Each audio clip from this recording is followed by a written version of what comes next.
नमस्ते दोस्तों, मैं अज्ञा से चैनल में आप लोगों को नमस्ते करती हूँ। मैं अच्छी हूँ, आशा करती हूँ आप लोग भी अच्छे होंगे, स्वस्थ होंगे, मस्त होंगे, अपने अपने काम में व्यस्त होंगे। मैं आप लोग के सामने एक शिव जी का गीत गा रही, पसंद है तो लाइक कीजिएगा, सब्सक्राइब कीजिएगा। आरे का ताना निर्भेद रौरा सूती न महादेव सब धनवाले गईले चोर। आरे का ताना निर्भेद रौरा सूती न महादेव सब धनवाले गईले चोर।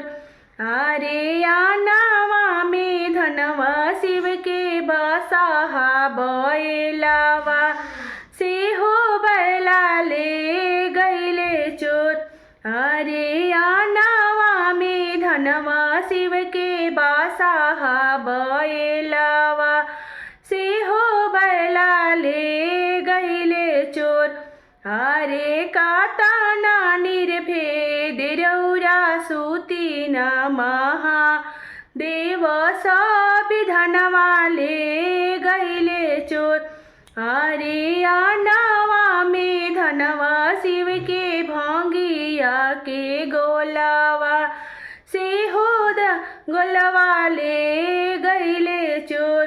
आरे आनावा में धनवा शिव के भोंगिया के गोलावा से हो गोलवाले गईले चोर।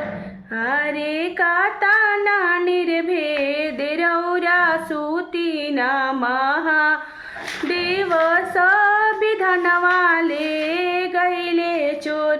आरे आनावा में धनवा शिव के मेरी गा के छालावा से हो छलवाले गईले चोर। आरे का ताना निर्भेद रौरा सूती न महा